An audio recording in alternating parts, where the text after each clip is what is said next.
everybody for coming out tonight. Hopefully we'll have an interesting and engaging presentation on Johnstonville, our first county seat.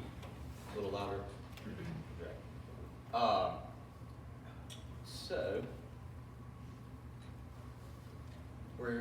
Our presentation this evening is entitled Johnstonville, Randolph's first county seat at the crossroads of North Carolina. So why the crossroads? Well, two major roads intersected here. Here on the map you can see the star, hopefully, is the crossroads. Today this would be just around the intersection of Highway 311 and Old High Point Street, and on the other side, Old Courthouse Road. They're just outside of Randolph. It used to be, maybe some of you have heard it referred to as Brown's Crossroads. A lot of people know it by that name.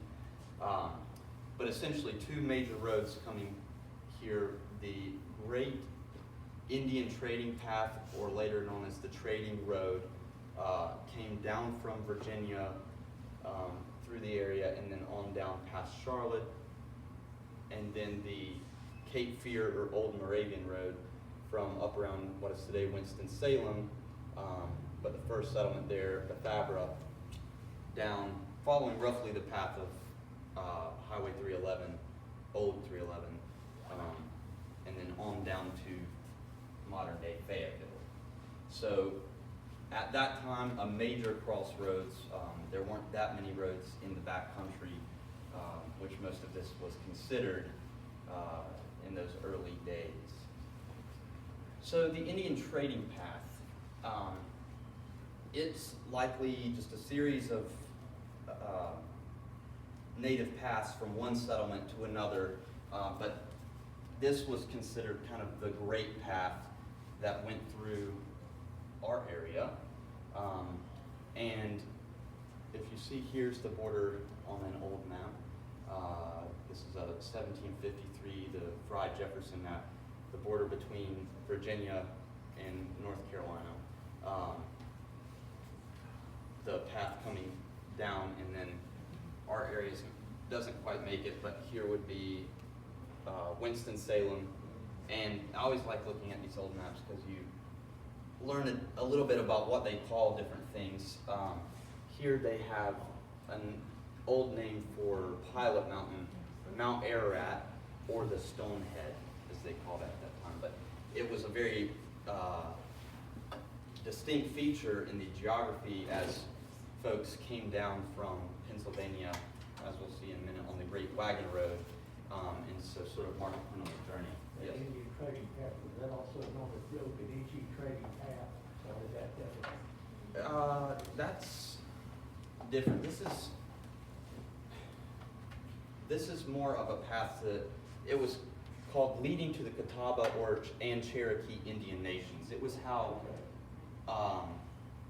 natives would trade, particularly furs, along it, and then, as we'll see in a minute, as European settlements started, that would be the route that they would use to go into trade with natives.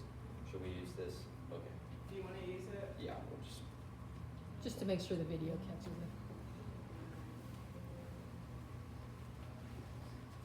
do I have it on? No, it was not on.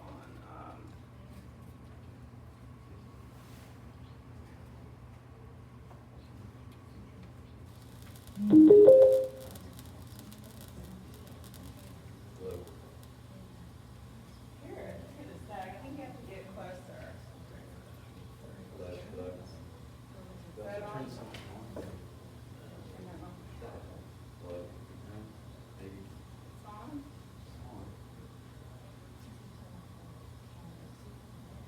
Oh, that would help if I turned it on.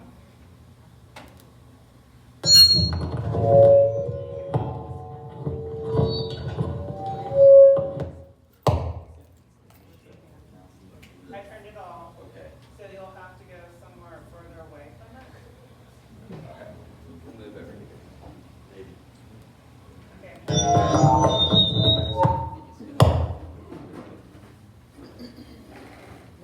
don't know what to We'll do. just try without it being, or whatever. I'll use it if y'all want to move that one. But just to continue here. This is another map from 1737, the John Crawley Edward Moseley map, known as the Moseley map. And just put this one in here because you can see a familiar spot here, the Kiawe Old Town, and that's going to come up later for us, but this is the Kiawe Indians where we take the name Caraway from. And so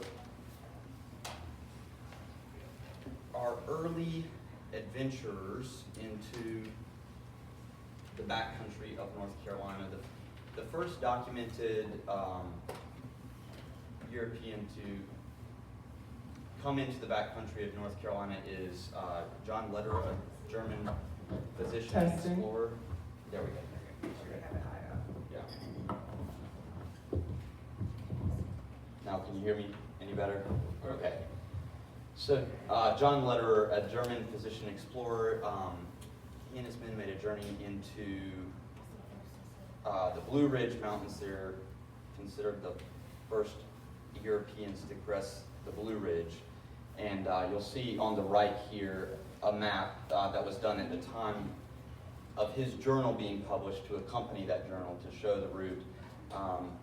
He faced a lot of criticism through the years because of some of the things that he claimed to have seen, like a great inland lake, and also in the middle of his homeward journey, a desert. But for the most part, it's pretty clear that he did make this journey, and maybe his desert was some of the pine barrens of North Carolina, and he just happened to be traveling through during some hot months, so called it a desert. Then we have James Needham and Gabriel Arthur. They were really on a trading expedition to establish closer trade ties with the Cherokee Indians. They kind of traveled along the border between North and South, Virginia and North Carolina, and also went over the mountains into modern day Tennessee. Then we have, following that in 1698, 1699, Richard Traunter, whose travels really weren't known until recently, and thank Matt for introducing me to a book which was published in 2022. The manuscript for his journeys were rediscovered in 2001, but then sort of laid aside. No one looked at them until Sandra Dahlberg came along and wrote. It's a pretty interesting book about this early journey. He actually made two, one in 1698 and one in 1699, into the backcountry. We'll take a closer look at that in a minute. But his journey maybe had a secret mission of discovering some silver mines for the crown. He has whole sections of his journal are days missing, where he was off on a side adventure. And then in 1701, probably the most famous of these for those of us in our area, John Lawson. He was an explorer, surveyor, naturalist, and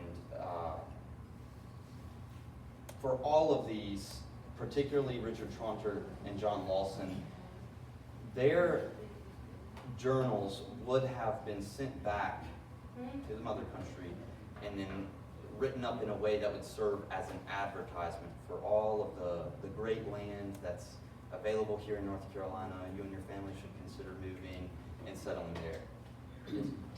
What type of material did they actually write these journals on? Was it paper, leather? Do you have any idea about that? They would have had parchment paper, and yeah, they would have carried supplies with them. We'll actually see in this next one with Traunter, he's clearly carrying paper with him because he uses it to make an alliance with the Indians. So, looking in in Traunter's first journal from his first journey, this is Wednesday the 6th of September 1698. As we go through this, I won't read everything, but with Traunter and Lawson, I think it's interesting because it's as they're in this area, so we'll read through this.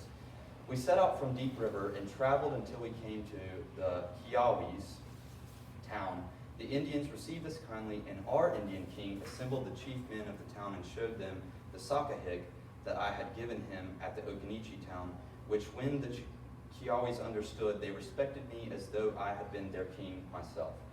Then I told them, as I had done at the other town, that they must be kind to the traders, and suffer Carolina men to come that way to Virginia, and the Virginians to travel safe to Carolina, which, with a mutual consent, they promised me they would, there being the Saxabahals there at that time, so that I made peace with 3 nations, the Okanichis, the Kiawis, and the Saxabahals, who all respected the new king more than all the other kings in those parts of the world, merely through a fear they had to his sakahig, or commission. For I scarce believe that ever an Indian king was before instituted by an English commission, the commission being only what first came into my thought, and written in a very large character, the letters at least an inch long, which made it look great. So we have to think too of Truncher's audience. He's writing this probably back to his benefactors and whoever he's reporting to. He's done this great job of making peace with 3 nations by this single act of genius of his. And I just put this as an example. This is actually a letters patent from George II, but probably would have been something similar to this, maybe without the seal, we don't know, but some sort of piece of paper with large letters at the top that he would have given as a commission to the Indian that was leading them on their journey, and it sort of set him up in the minds of the natives that they encountered along the route as being a friend of the English and having some special connection with them. Then, looking at Lawson, his probably has the most detail of time spent in Randolph County, what would become Randolph County. He spent quite a bit of time with the Kiowas. So next day we had 15 miles farther to the Kiowas. The land is more mountainous but extremely pleasant and an excellent place for the breeding of sheep, goats, and horses, or mules if the English were once brought to the experience the usefulness of those creatures. The valleys here are very rich. At noon we passed over such another stony river as that 8 miles from Sapona. This is called Hiwari, which is the Uwari River. And 5 miles from this river to the northwest stands the Kiawis town. They are fortified in with wooden puncheons, like Sapona, being a people much of the same number. Nature hath so fortified this town with mountains that were it a seat of war, it might easily be made impregnable, having large cornfields joining their cabins, and a savanna near the town at the foot of these mountains, that is capable of keeping some 100 heads of cattle, and all this environed round with very high mountains, so that no hard wind ever troubles these inhabitants. Those high cliffs have no grass growing on them, and very few trees, which are very short and stand at a great distance from one from another. The earth is of a red color, and seems to me to be wholly designed by nature for the production of minerals, being of too hot a quality to suffer any verdure upon its surface. At the top of one of these mountains is a cave that 100 men may fit in very conveniently to dine in, whether natural or artificial, I could not learn. So this is another famous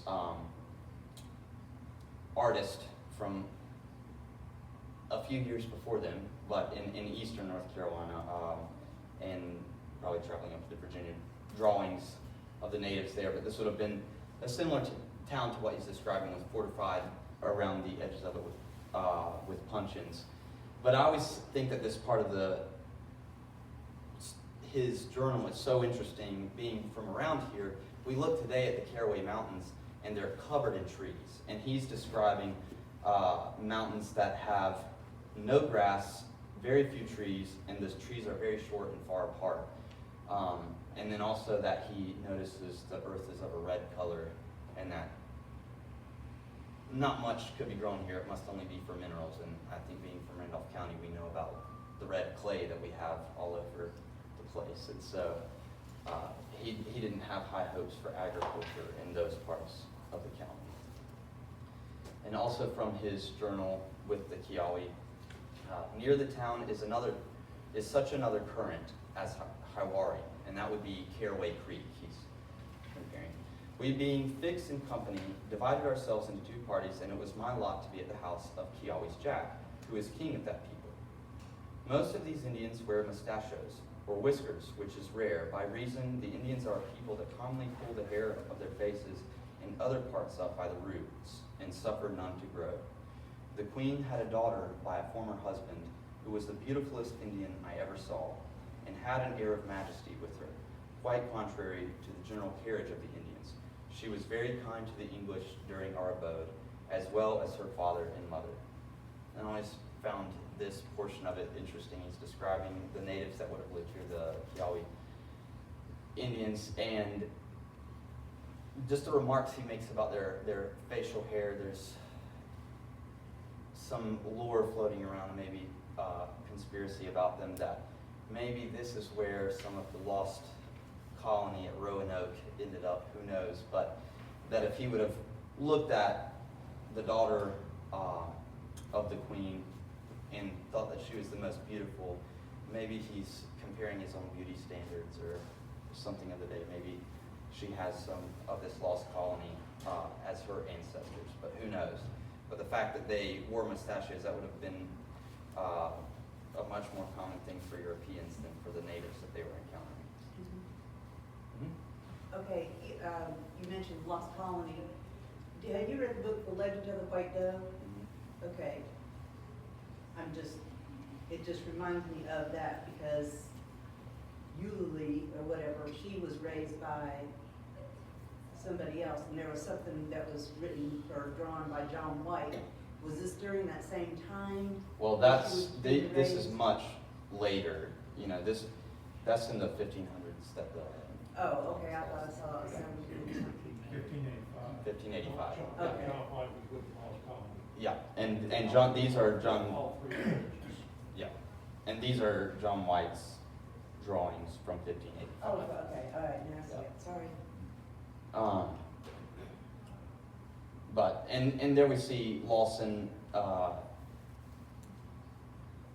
also completed a map at the time. He served as Surveyor General of North Carolina in the early 1700s. So sort of a jack of all trades, as a lot of these early settlers had been. Turning quickly to the native landscape, just as we talk about the trading path and to set the background for our county. This would have been roughly the distribution of natives in the year 1500. It's estimated that there were more than 100,000 Native Americans in North Carolina at that time.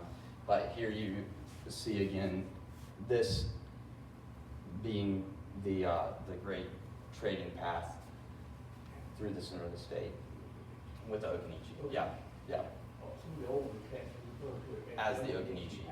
Because, okay, He left where it is. yeah, and part of the reason it would be the Occaneechi is because they would have been the first ones for the Virginians doing trade into this area that they encountered. So for them, it would have been the road to the Occaneechi, but then it went on beyond.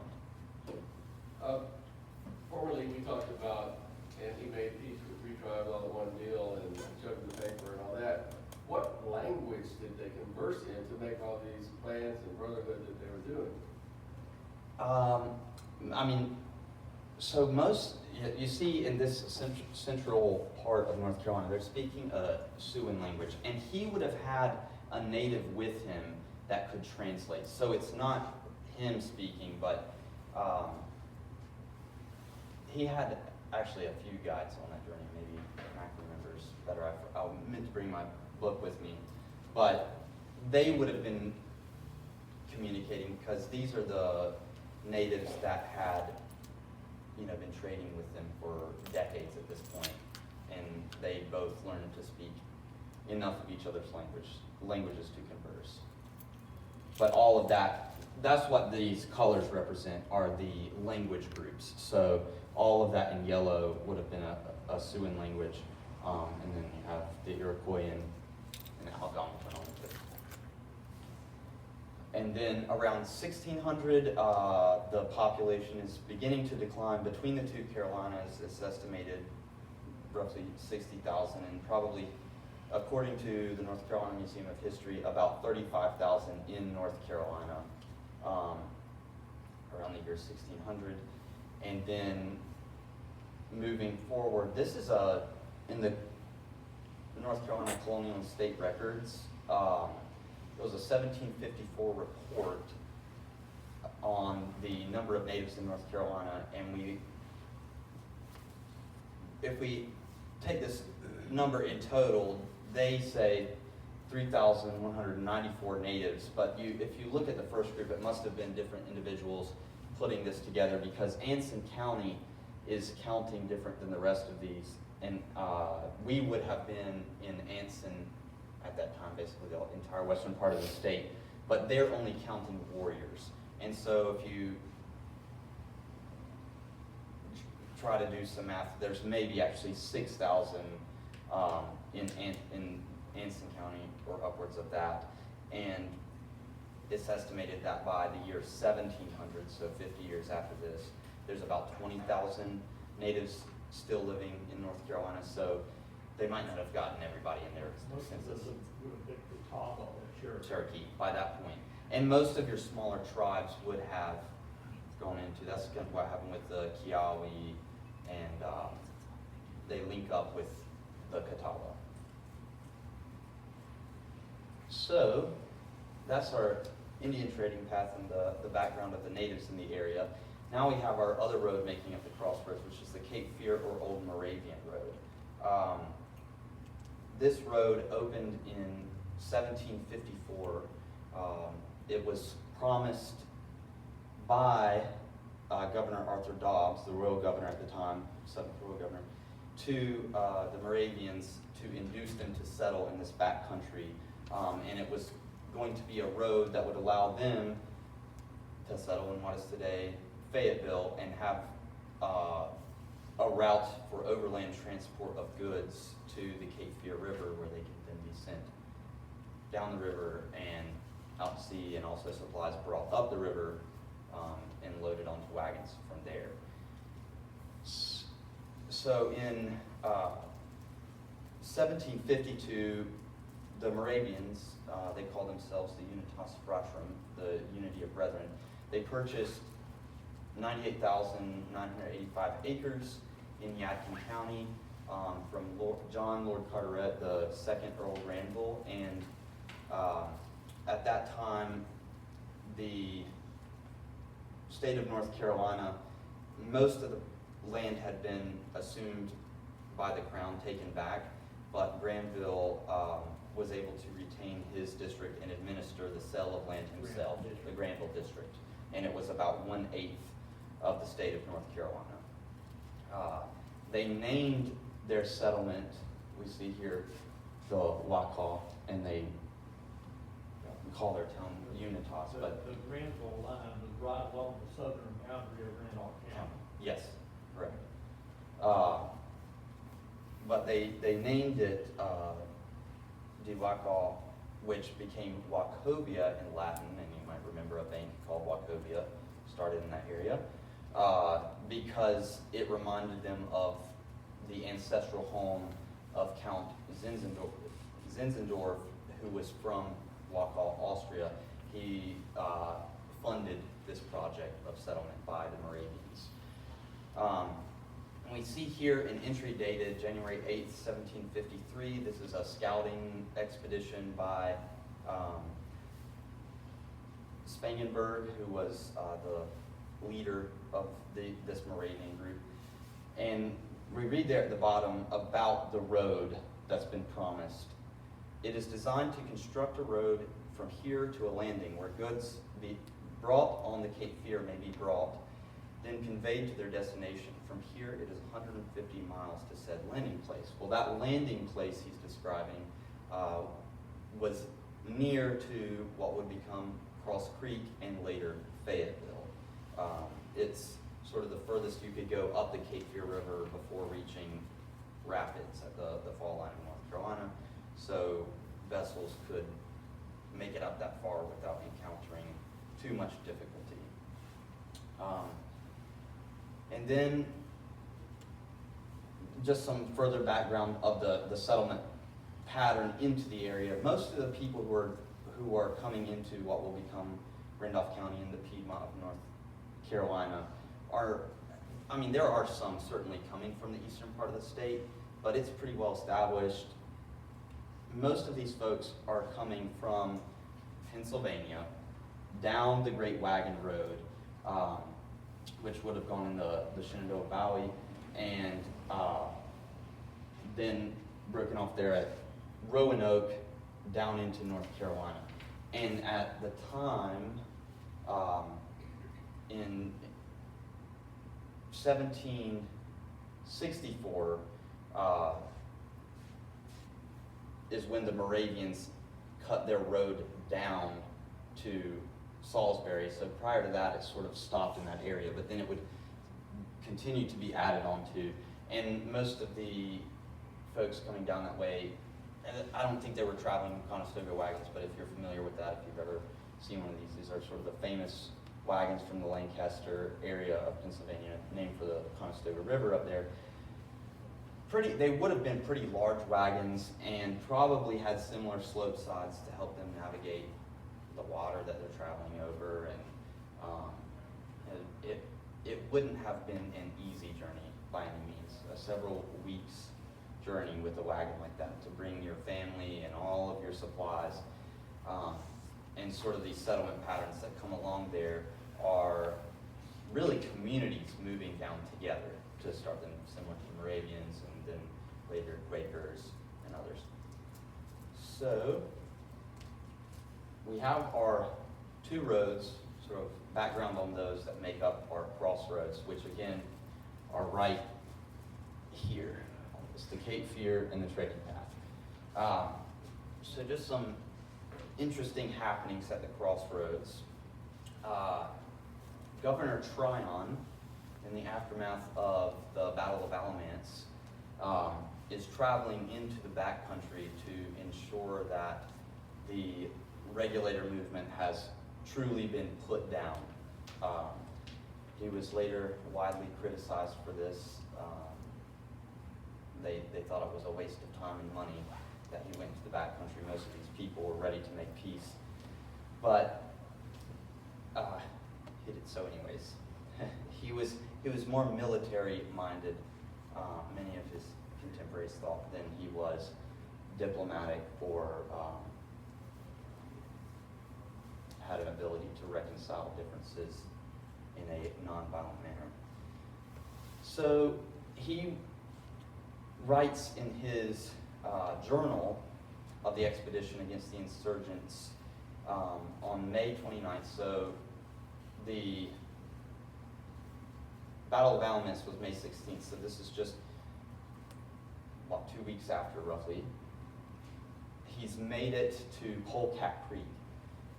Prior to that, he had been stuck at his Sandy Creek camp for several days because there was apparently terrible weather and loads of rain. And so we can read in this first part as they arrive at Polecat Creek, which this would have been along New Salem Road, if you're familiar with it. They're just north and east of Randleman, across Deep River.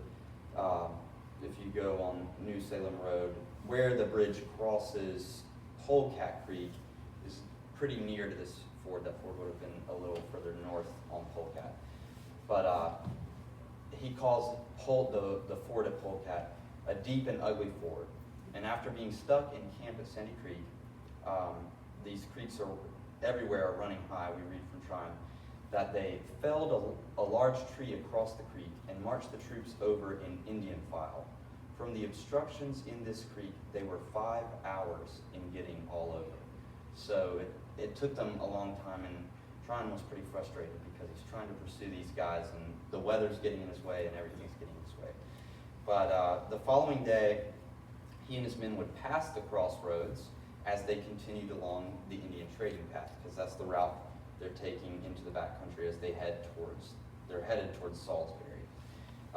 And they cross over Deep River, and after crossing over, he writes instructions for several of his detachments to march forward ahead of the army and to, quote, take possession of the heights on the west bank of the Huara River, a very favorable post by reason of the craggy cliffs to prevent any troops from passing at that ford, and made famous by signal defeat, the northern Indians gave the Catawbas, the former having taken possession of the above heights, attacked and surprised the latter as they were crossing the ford in their return home from an expedition against the northern Indians.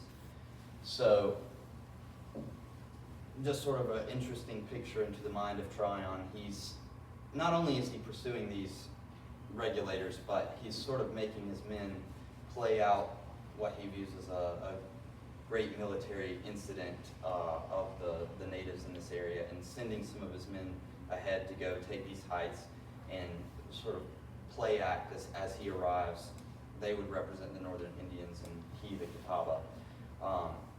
But also this is sort of a mystery, so if anyone in this room has ever heard of this, I've spent a few years trying to find what he's referencing and how he knows this. Maybe it's a guide along the way, but this would be as you're going west on 64, where 64 crosses the Uwharrie River. There's now a lake there today, but a little further south along the Uwharrie River from 64 is where this ford would have been. And if you look out as you drive west, you can see these heights he's talking about. But apparently there was a great battle that he was aware of, really a great ambush. And then also he, during this time, spends the night, sets up camp between the Uwharrie and Deep River. He calls it the Kaiway Camp, so it's most certainly the Caraway Camp, and it's from there that he issues a general pardon to the regulators. And it's also somewhere right around this time that news comes into camp. He's found along the road. News arrives from the coast, a rider, informing him that he has been named by the crown to be royal governor of New York, and that he is to make it back to the coast post haste, but he sort of ignores that and continues on his journey. But and there we also see, this is from a different order book, documenting just the orders given out. We see the orders for that group to take possession of the heights on the south side of Uwharrie Ford. And he would not be the last of those loyal to the crown to come to the area. Cornwallis, after the Battle of Guilford Courthouse, makes his retreat towards the coast, towards Wilmington, in this general direction. And he actually, Cornwallis assisted with this map. This is a map from 1787. It's called the William Fadden map.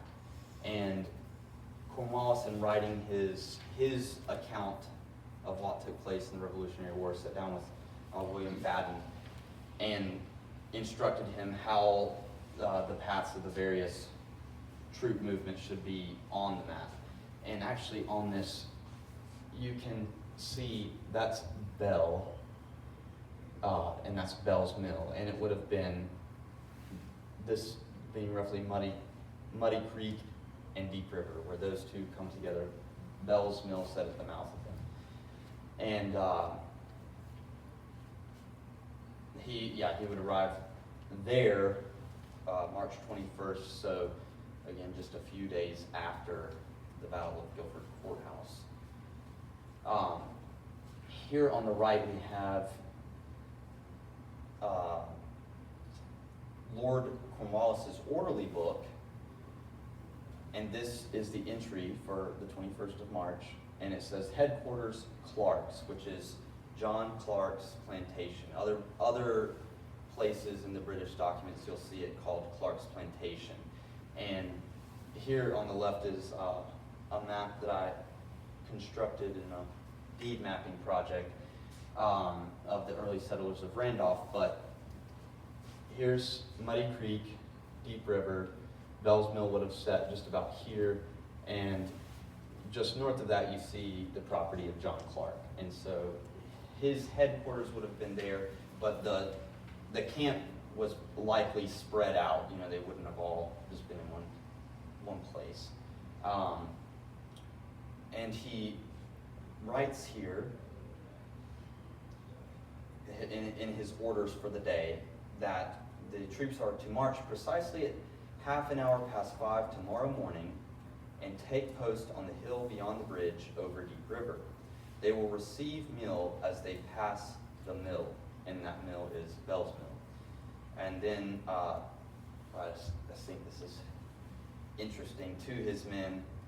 Later in this same entry, he issues the following message to his men. As the army will now march through a country chiefly inhabited by friends who have suffered cruelly for their loyalty, Lord Cornwallis requires the utmost attention and exertion of the officers to preserve order and save the country from ruin. And he flatters himself that the brave troops who have gained such reputation in the field will not tarnish their laurels by distressing and plundering the loyalists. So they've already had some issues in the aftermath of Guilford Courthouse with men going out and sort of turning the population against them. And at this time, Randolph is fairly well divided, particularly the eastern part of Randolph is more, has more loyalist activity, whereas the western part has more patriot or Whig activity. But he knows he's got to be careful as he travels through this area, and he doesn't want to turn folks against him. He's trying to get supplies for his men. He's dragging behind him a large train of wagons with wounded. And so, as also at this time, there's, of course, the legend of Martha McGee Bell going in amongst the men, seeing their condition, and then riding through the night to find General Nathaniel Greene and inform that he's in sort of a bad situation and now's the time to strike. Maybe that happened.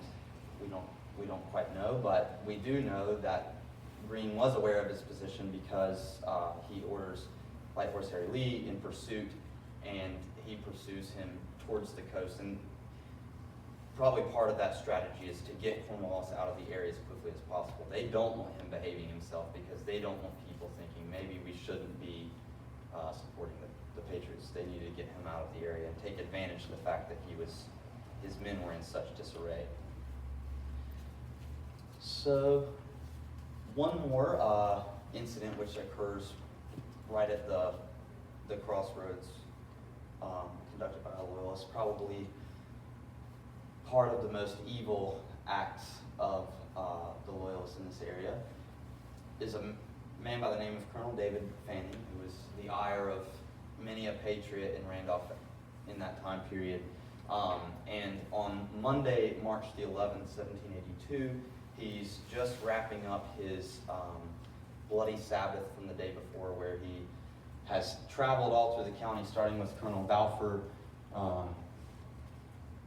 shooting him as he read his Bible on his porch, preparing for church, shooting in the head, and continuing on, William Millikins, burning houses, killing Captain Bryant, and then as he's on his way to Thomas Dugan's, stops at the courthouse, and he writes in his memoir of the events that he prevented their doing anything that day. They were supposed to be holding elections.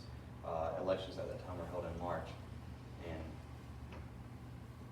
there are no minutes for March of 1782, so he prevented something. So, we now look at Randolph County. We are established 1779 by an act of assembly that was passed in January of 1779, carving us out of Guilford County. So if we look here on this map, Guilford County was carved out of Rowan and Orange. Orange would have been sort of the eastern third of Randolph and Guilford. And then they create Guilford County, which would have included that Randolph portion. It's a long county. And then that was 1771. 1779, they carved Randolph out of that, and give instructions that the justices, the court is going to be held starting the first Mondays of March, June, September, and December. So in those days they had what was called the Court of Pleas and Quarter Sessions. You had court 4 times a year. The entire county gathered to take part in the court activities, and a lot of other things went on as well, horse races and trading of people's wares and buying and selling of land, all took place around those gatherings. But the court was to meet first in the house of Abraham Reese on the second Monday in March of 1779, and so that is what they did. And we have the early court minutes. They meet in his home, and this is always just so amazing to me, thinking about the individuals of that day standing up a government on their own. They just sort of knew how to do it, and they meet, they have their justices of the peace, they have their elections and appoint all their officers, and they just knew how to run things without much assistance. But we see that there was a legal issue that plagued us at the start of our county. When the General Assembly passed that law in January, they had also at the same time passed another law which applied to all the counties that they had created in those acts of that year, which said that the elections for their officers shall not occur until April of that year. And so they had told us we could start meeting in March, but then had another portion of the law that said you can't elect anybody until April. We didn't pay attention to that and elected folks anyway. Someone must have complained, but it took another act in October of 1779 by the General Assembly to address this issue, and they write, "Be it therefore enacted by the authority aforesaid that the said appointment of the officers for the county of Randolph, to wit, Absalom Tatum, clerk, William Bell, sheriff, William Cole, entry taker, and John Collier, surveyor, is hereby deemed valid." So they recognize our early elections. So still within this first year, it appears to me in the reading of the minutes that it must have been a pretty chilly December session. If you look at the start of the minutes, they meet Monday, the 13th day of December 1779. Justice is present, William Milliken, Esquire. The court adjourned till tomorrow, 10 o'clock. So no business takes place. Tuesday, December 14th, 1779. The court met according to adjournment. Present, 3 justices present, John Collier, William Milliken, Joseph Hines. The court adjourned till tomorrow, 9 o'clock, to meet at the house of Miss Sarah Bell. So by this time, they're meeting in their new log cabin. This was actually the first time they're supposed to be meeting in it, and no longer in the home of Abraham Reese. Because you see, now in the minutes it says at the courthouse. So they've just finished construction. Well, it must not have been a very sufficient building for the weather, not very warm, at least in my estimation. They choose not to meet for 2 days, and the next day they're going to meet in the home of Miss Sarah Bell. And so then they meet on Wednesday, and I always find this one pretty amusing. On motion ordered that William Bell have leave to keep a tavern at the home of Miss Sarah Bell. At the same time, he entered into bond. So they're going to have court, and he can also keep a tavern there at the court at the same time.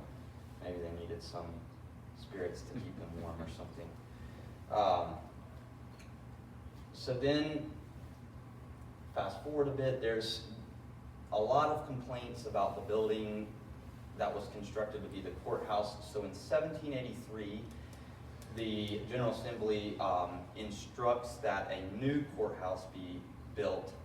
And within this legislation, they state that is to be at a fixed place near the center of the county, with the court to be held at the former dwelling house of William Bell until completed. And they appoint their commissioners, and they're to go about that. Well, they choose, why would we go to the center of the county? Let's just keep meeting where we are, here at the crossroads. And they continue to meet at these crossroads to the point that I guess the population is sort of growing around the area, and they need a town to accommodate all the activity that's taking place.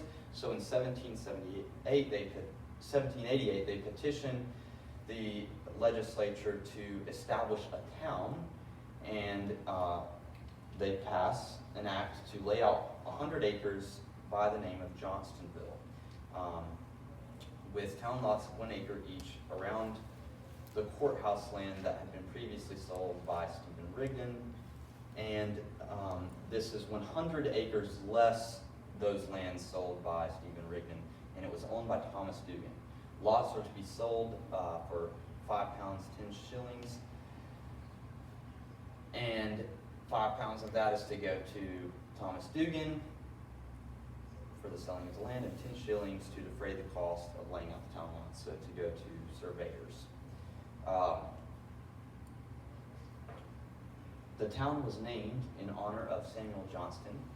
He was our 6th governor since the Revolution, and he served in our state's provincial Congress as its president in 1775 and 1776.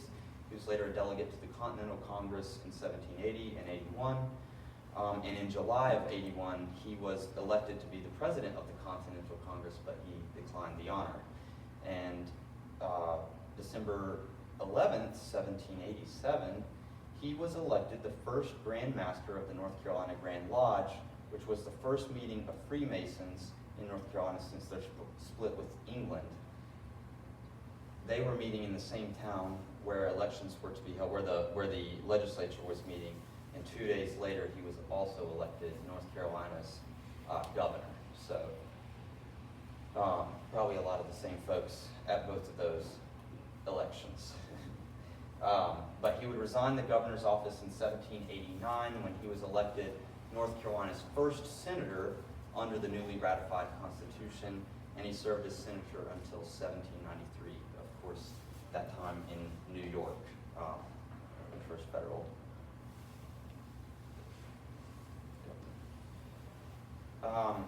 So here we have what is probably our best surviving map of Johnstonville.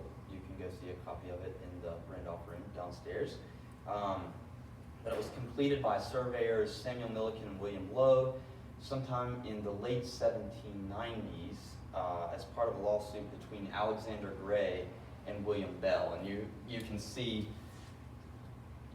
their properties here on this map.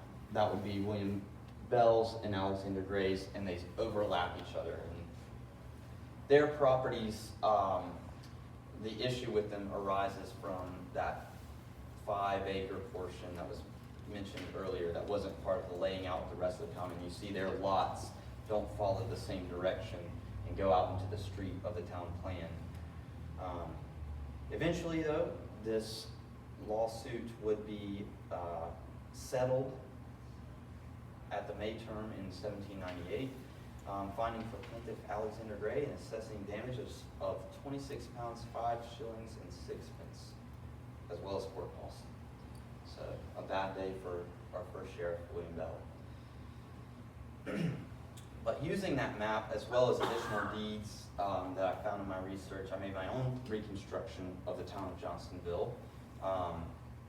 So adding in, that's sort of what the notes there on the side are for, adding in some of the ones that they don't name, though there are still some lots that I have yet to been able to identify. But to give you an idea, here is our trading road coming through the center of town.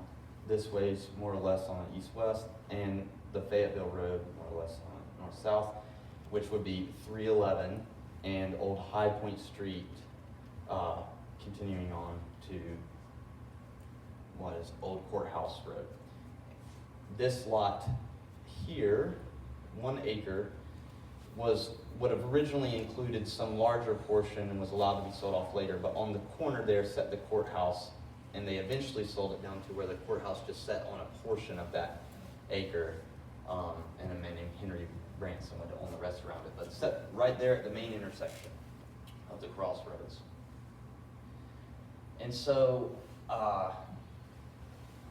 in constructing where this town might truly sit on a modern map, going back through records, I found a helpful sale of land, which was all the land around the 100 acres.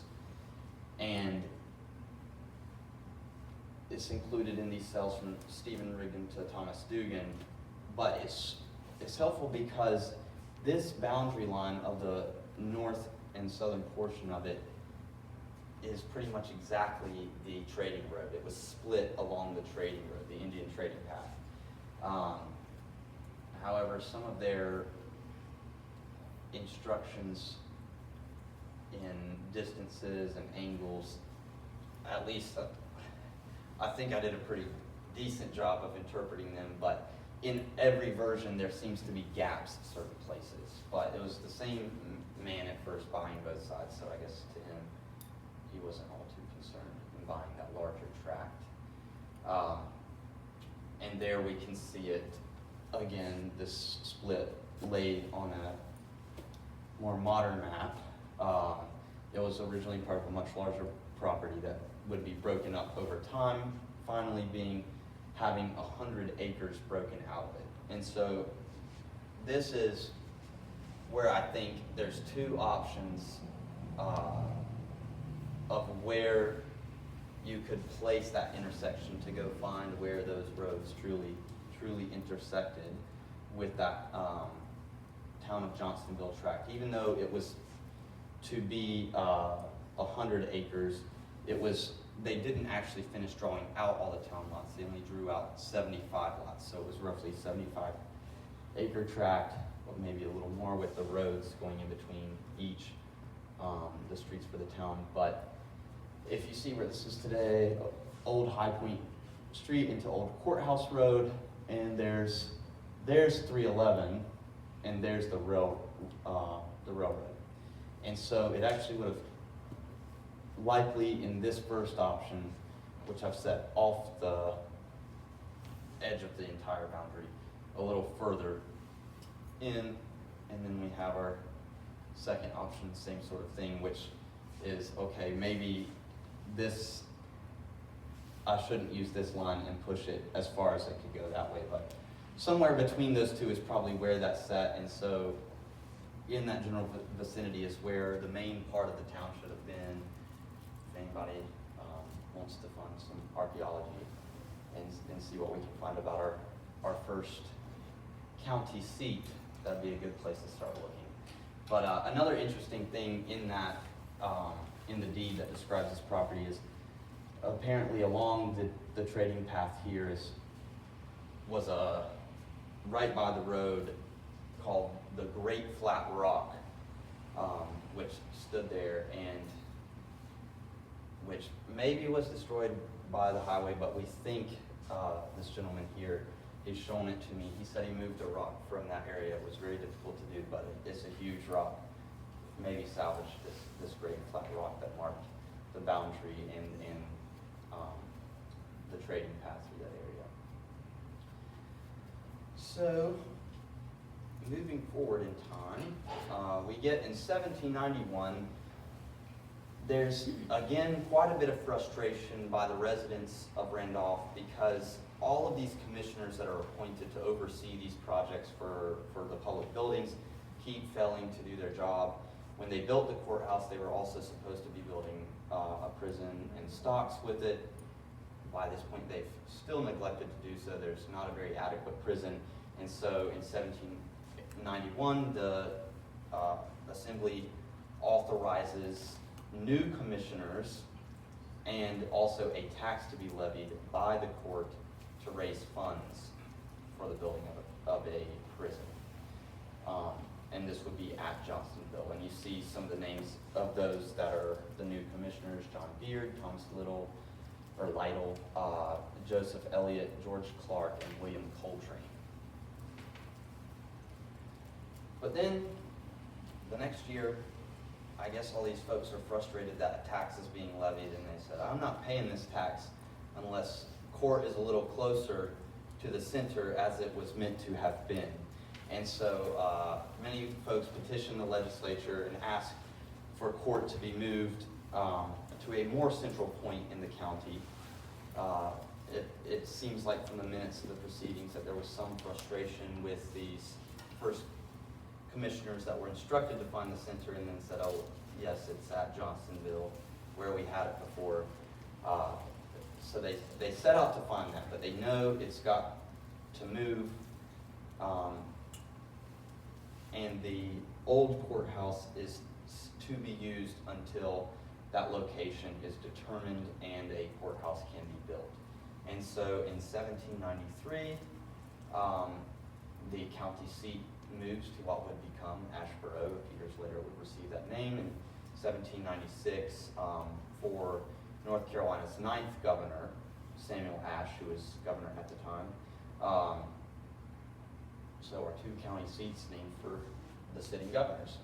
But in 1793, when they move it, it would be to a place where there was really nothing. There was just one man's cabin on a little creek here, and his name was Abraham, and that became Abraham's branch, and court was held very close to it. There's a spring near there as well, and today that would be pretty close to Maine and Salisbury, where earlier or later courthouses after this would have stood, but maybe just a bit further down Salisbury. And they would also alter the time of holding court to switch the months, so it would go from March to April, and then on a quarterly system after that. So why does the center matter? Why would these people have cared so much about having their courthouse in the center of the county? Well, at that time, not everyone owned a horse or a buggy. A lot of people had to walk to court. And so that would have made it pretty fair for everyone, all parties concerned in the county, as well as a lot of these counties, when they were carved off, the size was taking that into consideration of how long it would take someone to walk to the center. And so at the time Randolph started, of course, they placed their courthouse here at the crossroads, and their courthouse prior to 1779 would have been Guilford County, where the Battle of Guilford Courthouse was, up here just beyond New Garden Meeting House. And if you look at that on a map and taking into consideration of Guilford being at one time all of Rockingham, Guilford, and Randolph counties, that would have been a pretty central point. But part of the reason the legislature granted the citizens living in what would become Randolph County their own county is because the population in that area was growing, and they felt that they were traveling too great a distance to go to court 4 times a year. And so you think they might have taken that into consideration when they chose where their courthouse went to begin with. But most of them lived somewhere in this vicinity right at the start, and these were obviously 2 very convenient roads because they had been in use for so long. So, just as we sort of wrap things up here, some miscellany in Johnstonville. At September Court in 1784, it was ordered that no person shall sell spirituous liquors in the court while court is sitting. So, maybe other times, but certainly not while court is sitting. At March Court, 1786, it was ordered that the sheriff and his deputies attend court in the future with their swords on, attended by 3 constables, each with a white stick, 6 feet long. So something must have happened in their proceedings right around that time to warrant their being armed. But I just put a picture in here and trying to find a constable with a white stick. You can't find one, but this is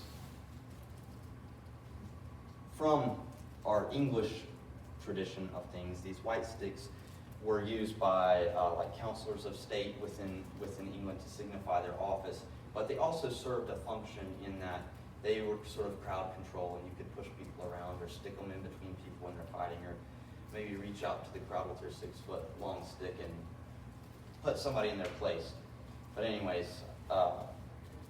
something must have happened to warrant swords and white sticks.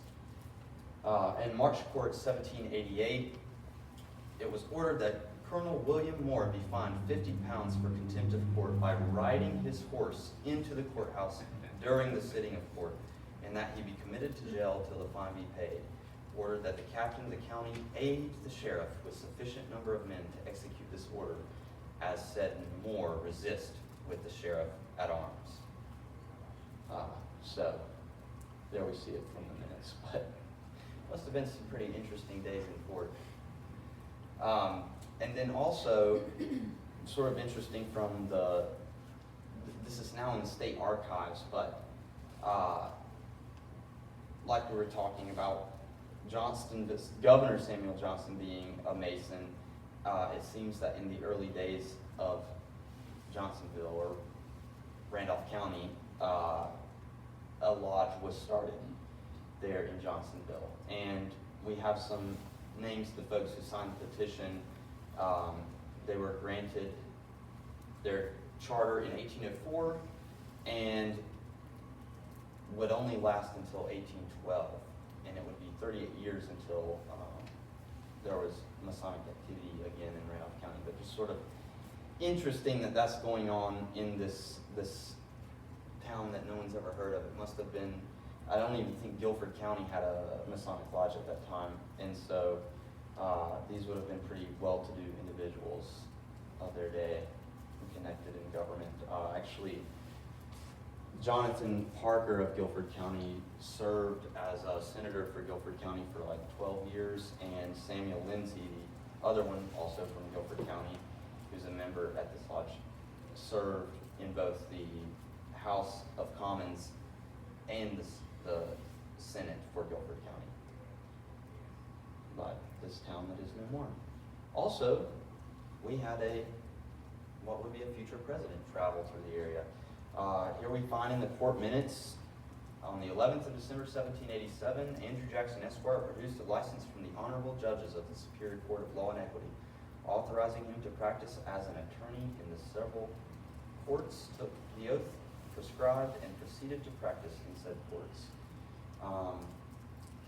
We don't see a lot of activity for him until our first one in March 1788. He enters a motion as the attorney for Absalom Tatum, that Absalom Tatum, coroner of Rockingham County, be fined, or for Absalom Tatum, the coroner of Rockingham County be fined 50 pounds for failing to return a writ of fieri fascis against John May, sheriff of said county. And it was ordered to issue accordingly. But Absalom Tatum, we saw, was the first clerk of court. He would go on to be a very prominent citizen in Randolph, later moving to Hillsboro and becoming the Surveyor General of North Carolina. But yeah, anyways, representing a pretty prominent Randolph County citizen of that day. Yeah, that's before Raleigh. Yeah. Yeah. Capital for movement, but I understand Andrew Jackson was actually based out of Salisbury. Yes. He was practicing law in Salisbury. which could be maybe two different things. Yes. So, exactly. And these courts were set up on the quarter systems, and they might vary county to county. So if you were an attorney, you could probably be in this county this month and another county the next, because it would rotate around when they were held. But then we see some other activity by Andrew Jackson, and thanks to Ross and Roberta for helping me find these in the archives here. But in the March sessions of 1788, Andrew Jackson served as the attorney for the county before a grand jury, and he was able to argue and have an indictment for 2 cases. So the first one against Ezekiel Kraft for having stolen 1 beehive with honey and bees from John York. So they returned an indictment. The case wouldn't be tried until September of that year, and we see that the jury found Ezekiel Kraft not guilty. So it's not clear in the minutes if Andrew Jackson was around at that point in arguing this case, or if he was only serving as attorney for the state, for the county, during the indictment phase. But I sort of think maybe he did try the case, because I have searched the minutes for even years beyond this and can never find this case coming to trial. So maybe he lost that case and decided we don't have a friendly jury. I'm not going to tarnish my record. But this also at the March session was to indict Jacob Miller for the theft of 2 hogs, a barrow and a sow of a whitish color and unmarked from Aaron Hill. That never completed a trial. So in conclusion, just ask, where is our marker? We have this first county seat of ours that used to have a marker, and we need a marker again. These are photos from the unveiling of the marker that used to sit there at the crossroads around 1950, the marker being unveiled, and then this photo, both located in the Randolph room, but around 1970, and sometime since then it's disappeared. Maybe someone can remember it.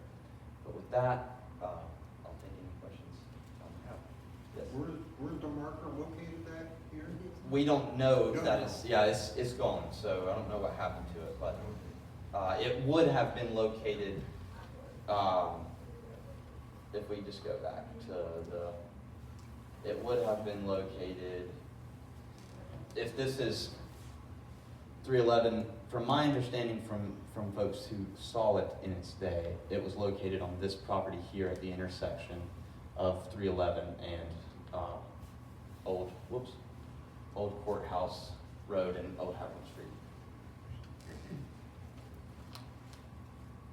Ryan, a case probably didn't go to trial because Aaron Hill was the sheriff, one of the 2 sheriffs in the 1780s.